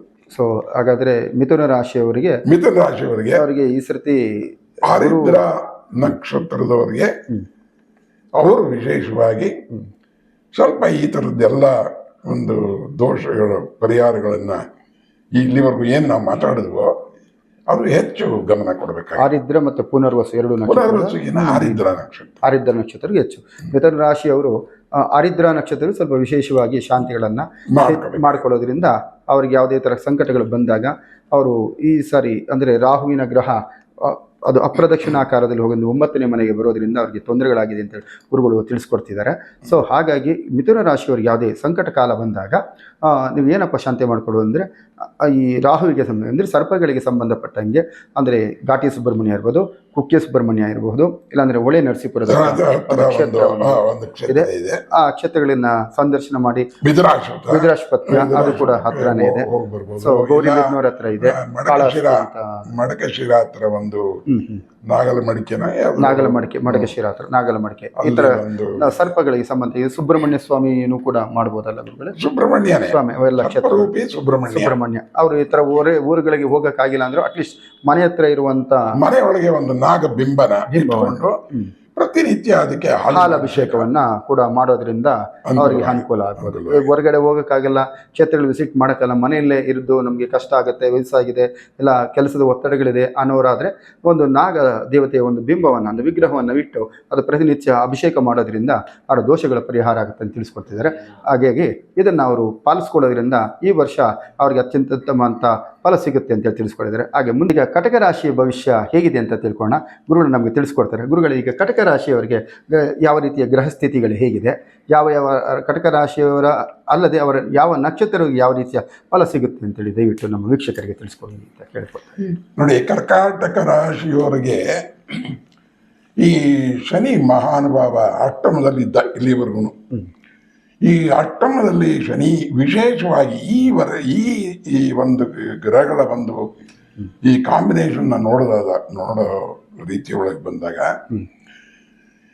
ಈ ಶನಿ ಅಷ್ಟಮದಲ್ಲಿ ಅಂದರೆ ಕುಂಭರಾಶಿಯೊಳಗೆ ಅಂದರೆ ಧನಿಷ್ಠ ನಕ್ಷತ್ರ 3ನೇ ಪಾದ 4ನೇ ಪಾದ ಶತಭಿಷ ನಕ್ಷತ್ರದಲ್ಲಿ ಬಂದಾಗ ಈ ಪುಷ್ಯ ನಕ್ಷತ್ರದಲ್ಲಿ ಹುಟ್ಟಿದಂಥವರು ಸಾಕಷ್ಟು ಏಟುಗಳು ತಿಂದರು. ಬಹಳ ಜನಕ್ಕೆ ತೊಂದರೆಗಳಾಗಿದೆ. ಇಷ್ಟು ದಿನ ತೊಂದರೆಗಳಿತ್ತು, ಇಲ್ಲಿವರೆಗೂ ತೊಂದರೆಗಳಿತ್ತು. ಈಗ ಅವರಿಗೆ ಪರಿಹಾರ ಆಗಿದೆ. ಈಗ ಆಶ್ಲೇಷ ನಕ್ಷತ್ರದವರು ಈಗಾಗಲೇ ಬಹಳ ಜನ ಹೇಳ್ತಾ ಇದ್ದಾರೆ, ನಮ್ಗೆ ಏನೋ ಸಮಸ್ಯೆ, ಅದೇನೋ ದುಡ್ಡುಗಳು ತೊಂದರೆ ಆಗಿದೆ, ಸಿಕ್ಕಾಕೊಂಡ್ರೆ ಎಲ್ಲೋ ಗೌರ್ಮೆಂಟ್ ನೋಟಿಸ್ಗಳು ಬಂದಿದೆ, ಟ್ಯಾಕ್ಸ್ ಯಾವುದೋ ಹಳೆಯದೆಲ್ಲ ಬಡ್ಡಿ ಚಕ್ರಬಡ್ಡಿ ಎಲ್ಲ ಹಾಕಿ ಟ್ಯಾಕ್ಸ್ಗಳು ನೋಟಿಸ್ಗಳು ಬಂದಿದೆ. ಇದನ್ನೆಲ್ಲ ನಾವು ಗಮನಿಸ್ತಾ ಇದ್ದೀವಿ. ಈ ಜ್ಯೋತಿಷ ಅಭ್ಯಾಸ ಮಾಡೋರಿಗೆ ಬಹಳ ಮುಖ್ಯ ಇದೆಲ್ಲ. ಈ ಟ್ಯಾಕ್ಸ್ ಒಂದು ಇನ್ಕಮ್ ಟ್ಯಾಕ್ಸ್ ಬಂದ್ಬಿಡ್ತು, ಅಲ್ಲಿ ಸ್ಕ್ರೂಟ್ನಿ ಒಳಗೆ ಕವಕ್ಕಂತ ಬಂದು ತಗೊಳಕೊಂಡ್ರು, ಅಥವಾ ಇನ್ಯಾವುದೋ GST ಒಳಗೆ ಏನೋ ಸಮಸ್ಯೆ ಬಂತು, ಅಥವಾ ಇನ್ಯಾವುದೋ ಹಣೆಯದು ಯಾವುದೋ ಕೋರ್ಟ್ದು ಒಂದು ಇನ್ನೊಂದು ಸಮಸ್ಯೆಗಳು ಸಾಮಾನ್ಯವಾಗಿ ಬಂದಾಗ ಈ ಜ್ಯೋತಿಷಗಳಿಗೆ ಒಂದು ಸುವರ್ಣಾವಕಾಶ. ಕಾರಣ ಅದನ್ನು ಅವರು ನೋಡ್ಬೇಕು, ಅದನ್ನು ಗಮನಿಸ್ಬೇಕು. ಬರೀ ಟೆಕ್ಸ್ಟ್ ಬುಕ್ಗಳಲ್ಲಿ ಒಂದು ಹೇಳಿರ್ತಾರೆ, ಸಾಮಾನ್ಯವಾಗಿ ಅಷ್ಟಮ ಶನಿ ಬಂದಾಗ ಈ ಥರದ ತೊಂದರೆ ಆಗುತ್ತೆ ಅನ್ನೋದನ್ನ ಹೇಳಿದ್ದಾರೆ. ಅದನ್ನ ಮಾನದಂಡವಾಗಿ ಇಟ್ಕೊಂಡು ಈ ನಕ್ಷತ್ರದಲ್ಲಿರೋರಿಗೆ ಈ ಸಮಯದಲ್ಲಿ ಯಾಕೆ ತೊಂದರೆ ಆಯ್ತು ಪ್ರಾಕ್ಟಿಕಲ್ ಆಗಿ ನೋಡು. ಅವರು ಏನು ವೃತ್ತಿ ಮಾಡ್ತಾ ಇದ್ದಾರೆ, ಆ ವೃತ್ತಿಗೆ ಸಂಬಂಧಪಟ್ಟಂತಹ ಸಮಸ್ಯೆ ಸೃಷ್ಟಿ ಆಗಿದೆ. ಇದನ್ನೆಲ್ಲ ಗಮನಿಸಿದಾಗ ಇಲ್ಲಿವರೆಗೂ ಪುಷ್ಯ ನಕ್ಷತ್ರ ಅಶ್ಲೇಷ ನಕ್ಷತ್ರದಲ್ಲಿ ಹುಟ್ಟಿದಂಥವರಿಗೆ ವಿಶೇಷವಾಗಿ ಕರ್ಕಾಟಕ ರಾಶಿಯವರಿಗೆ ಸಾಕಷ್ಟು ತೊಂದರೆಗಳನ್ನು ಅವರು ಅನುಭವಿಸಬೇಕಾಗಿ ಬಂದಿದೆ. ಆ ಶನಿ ಮುಂದಕ್ಕೆ ಹೋಗದ ಈಗ, ಅದರಿಂದ ಅಷ್ಟಮ ಶನಿ ಹೋಗಿ ಅವನು ನವಮ ಶನಿ ಬಂದಿದ್ದಾನೆ. ಭಾಗ್ಯದಲ್ಲಿ ಷಡ್ಗ್ರಹ ಯೋಗ ಆಗಿದೆ. ಈ ಸಂವತ್ಸರದ ಪ್ರಾರಂಭದಲ್ಲಿ ಏಕಾದಶದಲ್ಲಿ ಗುರು ಇದ್ದಾನೆ. ಅದೇ ರೀತಿ ಮೇ ಜೂನ್ ತಿಂಗಳಷ್ಟೊತ್ತಿಗೆ ಈ ಕುಜ ಅಂತವನು ಮುಂದಕ್ಕೆ ಬರ್ತಾನೆ, ರಾಶಿಗೆ ಬರೋದಕ್ಕೆ ಬರ್ತಾನೆ. ಅದಕ್ಕಿಂತ ವಿಶೇಷವಾಗಿ ದ್ವಿತೀಯಕ್ಕೆ ಬರ್ತಾನೆ, ಆಮೇಲೆ ತೃತೀಯಕ್ಕೆ ಹೋಗ್ತಾನೆ. ದ್ವಿತೀಯ ಕುಜ ಈ ಶನಿ ಷಡ್ಗ್ರಹ ಯೋಗ ಈ ಎರಡು ಈ ದುಡ್ಡು ಕಾಸು ವಿಷಯದಲ್ಲಿ ಅವ್ರಿಗೆ ತೊಂದರೆ ಆಗಲ್ಲ, ಏನು ಸಮಸ್ಯೆ ಆಗಲ್ಲ. ಅವ್ರಿಗೆ ಯಾವುದೋ ದುಡ್ಡು ಬರ್ತಾ ಇರುತ್ತೆ, ಹೇಗೋ ಅದು ಅಡ್ಜಸ್ಟ್ ಆಗುತ್ತೆ. ಆದರೆ ಈ ಕೋರ್ಟು ಕಚೇರಿ ಈ ಈ ಟ್ಯಾಕ್ಸ್ ತಂಟೆ ತಕರಾರುಗಳು ಇವು ಹಿಂಸೆ ಕೊಡ್ತಾ ಇರ್ತವೆ. ಈ ತಂಟೆ ತಕರಾರುಗಳು ಸ್ವಲ್ಪ ಹಿಂಸೆ ಇರುತ್ತೆ. ಆಗತ್ತೆ, ಹಿಂಸೆ ಆಗತ್ತೆ. ಅಂದ್ರೆ ಈಗ ನಮಗೆ ಕಟಕ ರಾಶಿಯವರಿಗೆ ಇಷ್ಟು ದಿನ ಅಷ್ಟಮ ಶನಿ ಇತ್ತು, ತೊಂದರೆಗಳು ಏನು ಇಷ್ಟು ದಿವಸ ಅನುಭವಿಸಿದ್ರು, ಒಂದು ರೀತಿಯಲ್ಲಿ ಮಹಾತ್ಮರ ಒಂದು ಸಂಚಾರದಿಂದ ಅವರಿಗೆ ಪರಿಹಾರ ಸಿಗುತ್ತೆ. ಸ್ವಲ್ಪ ಪರಿಹಾರ ಆಗತ್ತೆ. ಈಗ ಮುಂದಿನ ಮೇ ನಂತರ ಮತ್ತೆ ಅವರಿಗೆ ಗುರು ವ್ಯಯಭಾವಕ್ಕೆ ಬರ್ತಾರೆ. ಅಲ್ಲ, ವ್ಯಯಭಾವಕ್ಕೆ ಬಂದ್ರು ಅವ್ನು ಬರ್ತಾನೆ, ಮತ್ತೆ ವಾಪಸ್ ಬರ್ತಾರೆ. ಅತಿಚಾರ ಹಿಂದೆ ಮುಂದೆ ಅದು ಇದ್ದೇ ಇರುತ್ತೆ. ಸೊ ಓವರ್ ಆಲ್ ಹೇಳ್ಬೇಕಾದ್ರೆ ಈಗ ಶನಿ ಮತ್ತೆ ಗುರು ಯಾವಾಗ್ಲೂ ಒಟ್ಟನೆ. ಗುರು ಬಂದ ತಕ್ಷಣನೇ ತೊಂದರೆ ಆಗ್ಬಿಡುತ್ತೆ, ಆತರ ಇಲ್ಲ. ಅದೆಲ್ಲ ಒಂಥರ ಗ್ರಾಜುಯಲ್ ಆಗಿ ನಿಧಾನವಾಗಿ ಅವರವರ ನಕ್ಷತ್ರನೂ ಬರಬೇಕು, ಎಲ್ಲ ಬರುತ್ತೆ. ಸೊ ಹೀಗಾಗಿ ಅದು ಏಕದಮ್ ಅದಾಗಲ್ಲ. ಅದರಿಂದ ಇಲ್ಲಿವರೆಗೂ ಏನ್ ತೊಂದರೆ ಇತ್ತೋ ಆ ತೊಂದರೆ ಪರಿಹಾರವಾಗುತ್ತೆ. ಯಾರಿಗೆ? ಕರ್ಕಾಟಕ ರಾಶಿಗೆ. ಪುಷ್ಯ ನಕ್ಷತ್ರದವರಿಗೆ ಸ್ವಲ್ಪ ರಿಲ್ಯಾಕ್ಸೇಷನ್ ರಿಲೀಫು ಆಗತ್ತೆ. ಆಶ್ಲೇಷ ನಕ್ಷತ್ರದವರು ಸ್ವಲ್ಪ 1-2-3 ತಿಂಗಳು ಕಾಯ್ಬೇಕು. ಅವ್ರಿಗೂ ಜುಲೈ ನಂತರ ಅದು ಕ್ಲಿಯರ್ ಆಗ್ತಾ ಹೋಗುತ್ತೆ. ಸೊ ಕಟಕ ರಾಶಿಯವರಿಗೆ ಯಾವೆಲ್ಲ ತೊಂದರೆಗಳು ಬರುತ್ತೆ ಅಂತ ತಿಳಿಸ್ಕೊಡಿದ್ರಿ. ತಂಟೆ ತಕರಾರುಗಳಾಗಿರ್ಬೋದು, ಫೈನಾನ್ಷಿಯಲಿ ತೊಂದರೆ ಕೊಟ್ಟಿಲ್ಲ ಅಂತಂದ್ರು, ತಂಟೆ ತಕರಾರು ಏನೇ ಇದ್ರು ಅವರು ಯಾವ ಒಂದು ಪರಿಹಾರವನ್ನ ಮಾಡ್ಕೊಳ್ಳೋದ್ರಿಂದ ನೋಡಿ, ಎಷ್ಟೋ ಜನಗಳು ದುಡ್ಡು ಕಾಸು ತೊಂದರೆ ಅಂದ್ರೆ ಎಲ್ಲೋ ದುಡ್ಡೇ ಇಲ್ಲಪ್ಪ, ಎಲ್ಲೋ ಬ್ಯಾಂಕ್ ಅಲ್ಲಿ ಸಾಲ ತಗೋಬೇಕು, ಇನ್ನೆಲ್ಲೋ ಕೈ ಒಡ್ಡಬೇಕು, ಆ ತರದ್ದು ಪರಿಸ್ಥಿತಿ ಬರಲ್ಲ. ಆದ್ರೆ ಇರೋದು ಖಾಲಿ ಆಗ್ಬಿಡುತ್ತೆ. ಅಂದ್ರೆ ಇದೇನೇ ಗೋಚಾರ ಫಲವನ್ನ ಮೂಲ ಜಾತಕವನ್ನ ಪರಿಶೀಲನೆ ಮಾಡಿ ನಾನು ಪರಿಗಣಿಸಬೇಕಾಗುತ್ತೆ. ಪರಿಗಣಿಸಿದಾಗ ಆವಾಗ ನಾವು ಎಕ್ಸಾಕ್ಟ್ ಆಗಿ ಅವ್ರಿಗೆ ಯಾವ ಒಂದು ಮಟ್ಟದಲ್ಲಿ ಹಿಂಸೆ ಆಗಬಹುದು ಪರಿಶೀಲನೆ ಮಾಡಬಹುದು ಅನ್ನೋದನ್ನ ಪರಿಶೀಲನೆ ಮಾಡಬಹುದು. ಬಟ್ So, ಗ್ರಹ ಗೋಚಾರ ಅಂತ ತಗೊಂಡಾಗ ಕಟಕ ರಾಶಿ ವಿದ್ಯಾರ್ಥಿಗಳಿಗೆ ಹೇಗಿದೆ? ವಿದ್ಯಾರ್ಥಿಗಳು ಆಗ್ತಾನೆ. ಇಲ್ಲಿವರೆಗೂ ಅವರು ಸರಿಯಾಗಿ ಓದಕ್ ಆಗ್ತಾ ಇರ್ಲಿಲ್ಲ. ಓದಿದ್ದು ಅವ್ರ ತಲೆಗೆ ಅವರು ನಿಲ್ತಾ ಇರಲಿಲ್ಲ, ಕಮ್ಮಿ ಇರಬಹುದು, ಕಮ್ಮಿ. ಸೊ ಇನ್ನು ಮುಂದೆ ಅವರಿಗೆ ಈ ಒಂದು ಈಗ ಅನುಕೂಲ ಆಗುತ್ತೆ. ಕಟಕ ರಾಶಿ ಅಂತ ವಿದ್ಯಾರ್ಥಿಗಳಿಗೆ ಮಕ್ಕಳಿಗೆ ಸ್ವಲ್ಪ ಅನುಕೂಲ ಆಗುತ್ತೆ. ಇನ್ನು ಉದ್ಯೋಗಸ್ಥರು ವ್ಯಾಪಾರಸ್ಥರಿಗೆ ಹೇಗಿದೆ? ವ್ಯಾಪಾರಸ್ಥರಿಗೆ ಇನ್ಮೇಲೆ ಅನುಕೂಲ ಆಗುತ್ತೆ. ಉದ್ಯೋಗಸ್ಥರು ಒಟ್ಟನೆ ಏನೇನೋ ಎನ್ಕ್ವೈರಿಗಳು ಅವು ಇವೆಲ್ಲ ತಲೆನೋವು ಇತ್ತು ಅವ್ರಿಗೆ. ಸೊ ಅದೆಲ್ಲ ಪರಿಹಾರ ಆಗಿ ಇದೆಲ್ಲ ಮೇ ಜೂನ್ ಕಳೆದ ಮೇಲೆ ಅವರುಗಳಿಗೆಲ್ಲ ಸ್ವಲ್ಪ ಅನುಕೂಲ ಆಗುತ್ತೆ. ಸರಿ. ಅವರು ಸೊ ಮತ್ತೆ ಆರೋಗ್ಯ ಸ್ಥಿತಿ ಹೇಗಿರುತ್ತೆ ಈ ಕಟಕ ರಾಶಿ ಅವ್ರಿಗೆ? ಈಗ ಇನ್ಮೇಲೆ ಅನುಕೂಲ ಆಗುತ್ತೆ. ಅವ್ರಿಗೆ ಆರೋಗ್ಯ ಅಭಿವೃದ್ಧಿ ಆಗುತ್ತೆ. ಬಹಳ ಮುಖ್ಯವಾಗಿ ಮಾಡಬೇಕಾಗಿರ್ತಕ್ಕಂಥದ್ದು ಇವರು ಪ್ರತಿ ಅಷ್ಟಮಿ ಪ್ರತಿ ಹುಣ್ಣಿಮೆ ರಾತ್ರಿ ಚಂದ್ರ ಮುಳುಗದ ಮೇಲೆ, ಚಂದ್ರ ಹುಟ್ಟದ ಮೇಲೆ, ಹುಣ್ಣಿಮೆ ದಿನ ಯಾವುದಾದ್ರೂ ಒಂದು ಶಕ್ತಿ ದೇವತೆ ಯಾವುದಾದ್ರೂ ಆಗ್ಬೋದು. ಅಂದ್ರೆ ಬನಶಂಕರಿ, ಭವಾನಿ, ಪಾರ್ವತಿ, ಕಾತ್ಯಾಯಿನಿ, ಮಾರಮ್ಮ, ಅಣ್ಣಮ್ಮ, ಯಾವ್ದು ಬೇಕಾದ್ರೆ ಆಗ್ಬೋದು. ಆ ದೇವರಿಗೆ, ಆ ದೇವತೆಗೆ ಆ ಅಷ್ಟಮಿ ರಾತ್ರಿ ಅಥವಾ ಹುಣ್ಣಿಮೆ ರಾತ್ರಿ ಅವರು ಹೋಗಿ ದೀಪದ ಆರತಿಯನ್ನು ಮಾಡಿ ಪ್ರಾರ್ಥನೆ ಮಾಡ್ಕೊಂಡು. ನಾವು ಕಟಕ ರಾಶಿ ಬಗ್ಗೆ ತಿಳ್ಕೊಂಡ್ವಿ. ಮುಂದಿನ ರಾಶಿ ಸಿಂಹ ರಾಶಿ ಹೇಗಿದೆ ಅಂತೇಳಿ ತಿಳಿಸಿ ನಮ್ಮ ವೀಕ್ಷಕ. ಈಗ ಸಿಂಹರಾಶಿಯವರಿಗೆ ಅಷ್ಟಮದಲ್ಲಿ ಶನಿ ಬರುತ್ತೆ. ಈಗ ಅಷ್ಟಮದಲ್ಲಿ ಷಡ್ಗ್ರಹ ಯೋಗ ಆಗುತ್ತೆ.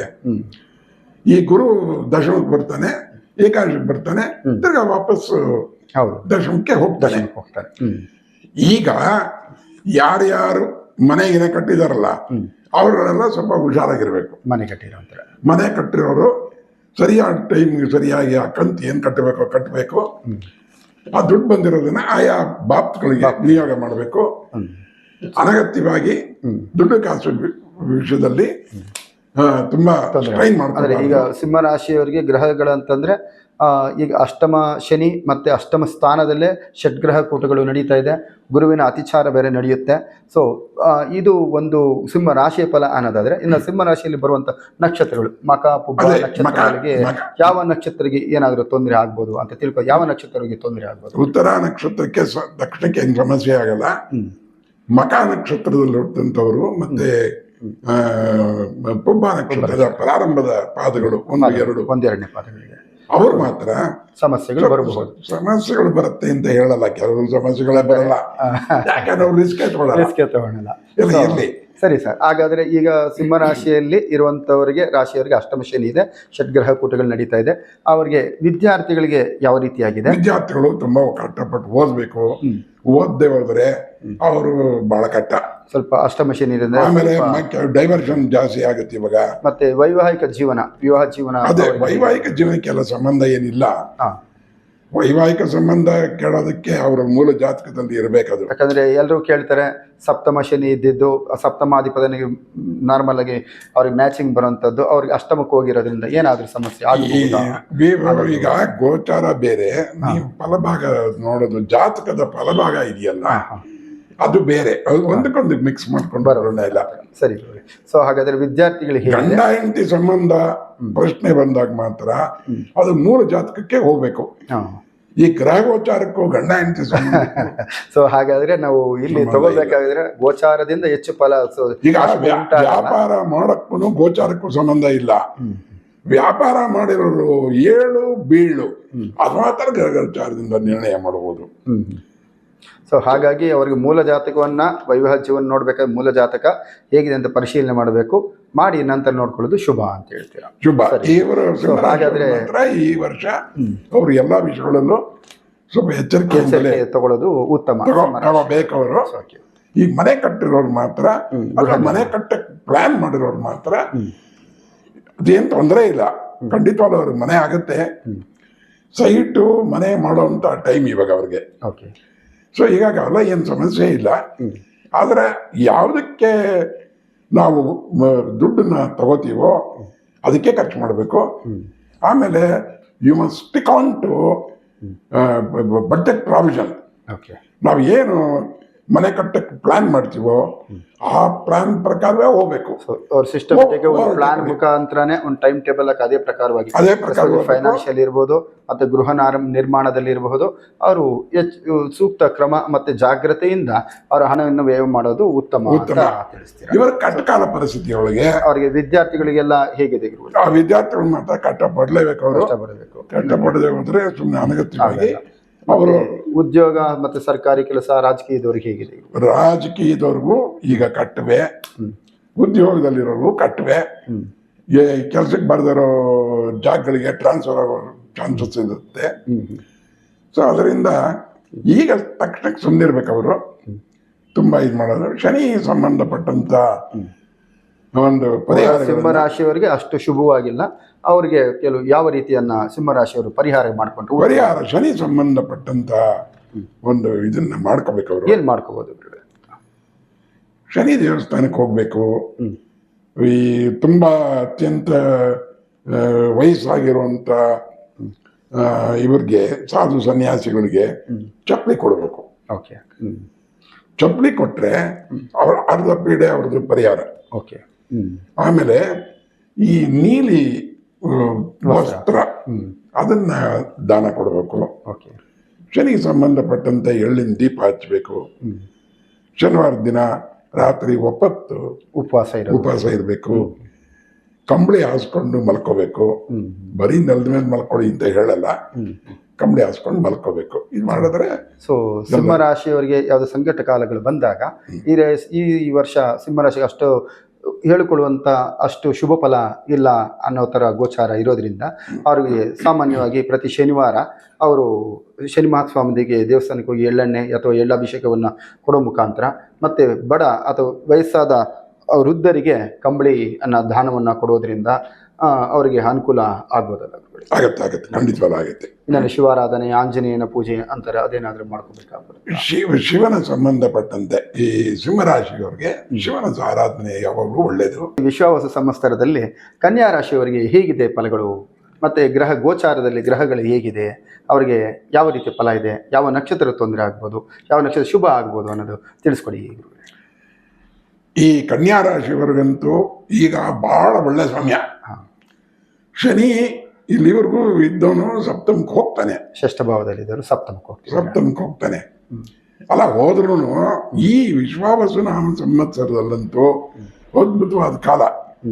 ಅವ್ರಿಗೆ ಈಗ ಮನೆ ಕಟ್ಟಬೇಕು ಅಂತ ಪ್ಲಾನ್ ಮಾಡಿರೋರು ಧೈರ್ಯವಾಗಿ ಮನೆ ಕಟ್ಟಿಸ್ಬೋದು. ಈಗ ಓಹ್, ಅವ್ರಿಗೆಲ್ಲ ಅನುಕೂಲ ಆಗುತ್ತೆ. ಓಕೆ. ಮುಂದಕ್ಕೆ ಹೋದ್ರೆ ಸಾಕು, ಅವ್ರಿಗೆ ಪ್ರಯತ್ನ ಮಾಡ್ಬೇಕು ಅಷ್ಟೇ. ಪ್ರಯತ್ನ ನಡೆಸೋದು ಸಾಕು, ಅವ್ರಿಗೆ ಆಗೋಗ್ಬಿಡುತ್ತೆ. ಸರಿ. ಈಗ ಸೈಟೇ ತಗೊಂಡಿಲ್ಲ, ಏನಪ್ಪಾ ಒಂದು ಜೀವನದಲ್ಲಿ ಒಂದು ಮನೆಯನ್ನು ನೆಲೆ ಮಾಡ್ಕೊಂಡಿಲ್ಲ, ನಾವು ನಿವೇಶನ ಕೊಂಡ್ಕೊಂಡಿಲ್ಲ, ಅವ್ರಿಗೆ ನಿವೇಶನ ಆಗ್ಬಿಡುತ್ತೆ. ಈಗ ಮುಂದಕ್ಕೆ ಹೋದ್ರೆ ಸಾಕಾಗುತ್ತೆ. ಸೊ ಹೆಚ್ಚಾಗಿ ಹೇಳ್ಬೇಕಂದ್ರೆ ದೊಡ್ಡ ಕೆಲಸ, ಯಾಕಂದ್ರೆ ಜೀವನದಲ್ಲಿ ಮದುವೆ ಮಾಡಿ ನೋಡು, ಮನೆ ಕಟ್ಟಿ ನೋಡು ಅಂತ ಹಿರಿಯರು ಹೇಳ್ತಾರೆ. ಅಂಥದ್ರಲ್ಲಿ ಸೈಟು ಮನೆ ಆಗುತ್ತೆ ಅಂತ ಹೇಳಿದ್ರೆ ಅವ್ರು ವಿಶೇಷವಾದ ಖಂಡಿತವಾಗ್ಲೂ ಆಗುತ್ತೆ, ಸಾಧನೆ ಇಲ್ಲ, ಹೋಗ್ಬೇಕಷ್ಟೇ, ಆ ಪ್ರಯತ್ನ ಮಾಡಬೇಕು. ಸರಿ. ಈಗ ಎಷ್ಟೋ ಜನಕ್ಕೆ ಜಮೀನ್ ತಗೋಬೇಕು, ಅವ್ರಿಗೆ ಸಿಗತ್ತೆ, ತೋಟ ಮಾಡ್ಬೋದು, ಗದ್ದೆ ಮಾಡ್ಬೋದು. ಇವಾಗ ಲ್ಯಾಂಡೆಡ್ ಪ್ರಾಪರ್ಟೀಸ್ ಯಾವುದೇ ವಿಷಯ ಆದ್ರೂ ಅವ್ರಿಗೆ ಅನುಕೂಲ ಆಗುತ್ತೆ. ಜೊತೆಗೆ ಅವ್ರಿಗೆ ರಾಹು ಮಹಾನುಭಾವ ಆ ಷಟ್ಟಕ್ಕೆ ಬರ್ತಾ ಇದ್ದಾನೆ, ಈಗ ಅವ್ರಿಗೆ ತುಂಬಾ ಅನುಕೂಲ ಕೊಡ್ತಾನೆ. ಅನೇಕ ಈ ವರ್ಷದಲ್ಲಿ ಅನೇಕ ಬೆಳವಣಿಗೆಗಳು ಅವರು ಬದುಕಲಾಗುತ್ತೆ. ಯಾಕಂದ್ರೆ ಕನ್ಯಾ ರಾಶಿಯವರಿಗೆ ಸಪ್ತಮದಲ್ಲಿ ರಾಹು, ರಾಶಿಯಲ್ಲೇ ಕೇತು ಸ್ಥಿತರಾಗಿದ್ರು ಇಷ್ಟು ದಿವಸ ಇಲ್ಲಿವರೆಗೂ. ಮುಂದೆ ಬದಲಾವಣೆ ಆಗುತ್ತೆ.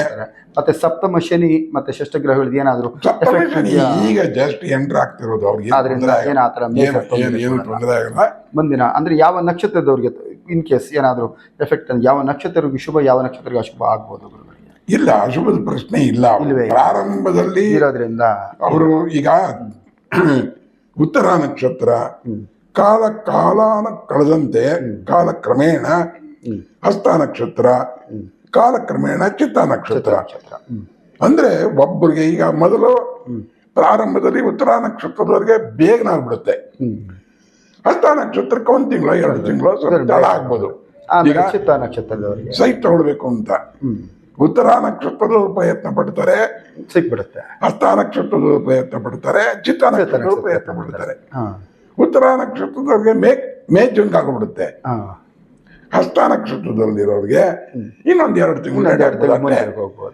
ಆದ್ರೆ ಈ ಸಂವತ್ಸರದಲ್ಲಿ ಹಾಗೆ ಆಗುತ್ತೆ, ಅವ್ರಿಗೆ ಮುಂದಕ್ಕೆ ಹೋಗ್ಬೇಕಷ್ಟೇ. ಅತ್ಯಂತ ಶುಭ ಇದೆ ಅಂತ ಹೇಳ್ಬೋದು. ಸುಮ್ಮನೆ ಕೂತಿದ್ರೆ ಏನೂ ಆಗಲ್ಲ. ನೋಡಪ್ಪ, ಅವ್ರು ಹೇಳ್ಬಿಟ್ಟಿದ್ದಾರೆ ಮನೆ ಆಗತ್ತೆ, ಸುಮ್ಮನೆ ಕೂತಿದ್ರೆ ಅದು ಯಾವುದು ಆಗಲ್ಲ. ಸರಿ. ಆದ್ರೆ ಈ ಕನ್ಯಾ ಬಹಳ ಮುಖ್ಯವಾಗಿರುವಂತದ್ದು ಅಂದ್ರೆ ಸೆಪ್ಟೆಂಬರ್ ಅಕ್ಟೋಬರ್ ತಿಂಗಳಲ್ಲಿ ಸ್ವಲ್ಪ ಇವರು ಬಾಯಿನ ಕಂಟ್ರೋಲ್ ಇಟ್ಕೋಬೇಕು. ಸೆಪ್ಟೆಂಬರ್ ಅಕ್ಟೋಬರ್ ಅಂದ್ರೆ ಮಾತು ಹತೋಟಿ ಇಟ್ಕೋಬೇಕು, ಸ್ವಲ್ಪ ಹತೋಟಿ ಇಟ್ಕೋಬೇಕು.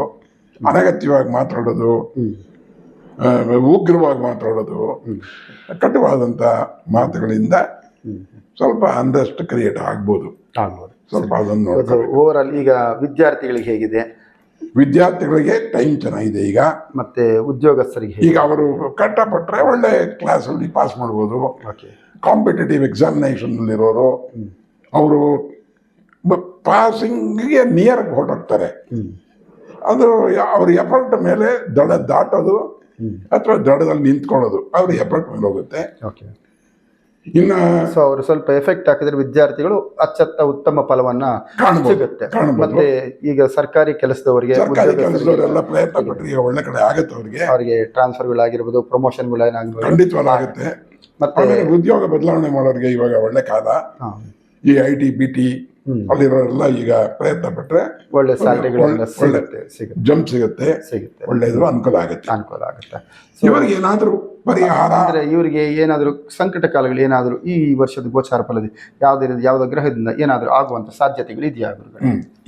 ಇವರು ಮಾತ್ರ ಏನಾದರೂ ಸಂದರ್ಭಗಳು ಬಂದಾಗ ಆಗಸ್ಟ್ ಸೆಪ್ಟೆಂಬರ್ ಅಕ್ಟೋಬರ್ ತಿಂಗಳಲ್ಲಿ ಅವ್ರಿಗೆ ಏನಾದರೂ ಹಿಂಸೆ ಅಂತ ಅನ್ನಿಸಿದಾಗ ಸುಬ್ರಹ್ಮಣ್ಯ ದೇವರು, ನಾಗ ರೂಪಿ ಸುಬ್ರಹ್ಮಣ್ಯ ಅಲ್ಲ, ಮಾಮೂಲಿ ಸುಬ್ರಹ್ಮಣ್ಯ, ಆ ಸುಬ್ರಹ್ಮಣ್ಯ ದೇವರಿಗೆ ಕೆಂಪು ಕಲಸಕ್ಕರೆ ನೈವೇದ್ಯ, ಒಂದು ಕೆಂಪು ಹೂವಿನ ಒಂದು ಮಾಲೆ, ಇದನ್ನ ಕೊಟ್ಟು ಒಂದು ನಮಸ್ಕಾರ ಮಾಡಿದ್ರೆ ಅವರು ಸಮಸ್ಯೆ ಬಗೆಹರಿಯುತ್ತೆ. ಅಂದ್ರೆ ಹೆಚ್ಚಾಗಿ ಹೇಳ್ಕೊಳ್ಳೋದಾದ್ರೆ ಈ ಸರ್ತಿ ಕನ್ಯಾ ರಾಶಿಗೆ ಯಾವುದೇ ರೀತಿಯ ಹೆಚ್ಚು ಅಶುಭ ಫಲಗಳಿಲ್ಲ, ಅವರ ಎಲ್ಲ ಶುಭ ಫಲಗಳೇ ಇದೆ. ಸೊ ಹಾಗೂ ಅವ್ರು ಏನಾದರೂ ಮನೆ ಕಟ್ಟಬೇಕು ಇಲ್ಲ ಸೈಟ್ ತಗೋಬೇಕು ಅನ್ನೋರಿಗೆ ಸುಸೂತ್ರವಾಗಿ ಆಗುತ್ತೆ. ಆದರೆ ಅವ್ರ ಪ್ರಯತ್ನ ಇರಬೇಕು, ಅದನ್ನು ಪ್ರಯತ್ನ ಮಾಡಿದ್ರೆ ಖಂಡಿತ ಸಿಗುತ್ತೆ. ಅಂದರೆ ಅವ್ರಿಗೇನು ಸಂಕಟ ಕಾಲ ಅಂದರೆ ಸೆಪ್ಟೆಂಬರ್ ಮತ್ತು ಆಗಸ್ಟ್ ತಿಂಗಳ ನಂತರ ಸ್ವಲ್ಪ ಗ್ರಹಗಳ ಬದಲಾವಣೆಗಳಿಂದ ಏನೋ ತೊಂದರೆ ಬಂದರೆ ಸುಬ್ರಹ್ಮಣ್ಯ ಸ್ವಾಮಿ ನಾಗರೂಪಿ ಅಲ್ಲ ಅಂತ ನಾಗರೂಪಿ ಅಲ್ಲ. ನೇರವಾಗಿ ಸುಬ್ರಹ್ಮಣ್ಯ ಸ್ವಾಮಿ ಒಳ್ಳಿದೇವಿ ಅಂತ ಇರ್ಬೋದಲ್ಲ ಗುರುಗಳೇ? ಸುಬ್ರಹ್ಮಣ್ಯ ಸ್ವಾಮಿ ಒಳ್ಳಿ ದೇವಸೇನಾ ಸಮೇತ ಶ್ರೀ ಸುಬ್ರಹ್ಮಣ್ಯ ಸ್ವಾಮಿ ಸುಬ್ರಹ್ಮಣ್ಯ ಸ್ವಾಮಿಯ ಸಕುಟುಂಬ ಇರುವಂಥ ದೇವಸ್ಥಾನಗಳಿಗೆ ವಿಸಿಟ್ ಮಾಡಿ ಅಲ್ಲಿ ನಿಮ್ಮ ಯಥಾಶಕ್ತಿ ಕೆಂಪು ಹೂವು ಮತ್ತು ಕಲಸಕ್ರಿಯನ್ನು ಕೊಟ್ಟು ನೈವೇದ್ಯವನ್ನು ಮಾಡಿ ಅವ್ರಿಗೆ ಅರ್ಚನೆಗಳನ್ನು ಮಾಡಿಸ್ಕೊಂಡು ಬರೋದ್ರಿಂದ ನಿಮಗೆ ಶುಭ ಉಂಟಾಗುತ್ತೆ ಅಂತ ತಿಳಿಸ್ಕೊಡ್ತಿದ್ದಾರೆ. ನಿಮಗೆಲ್ಲ ಶುಭ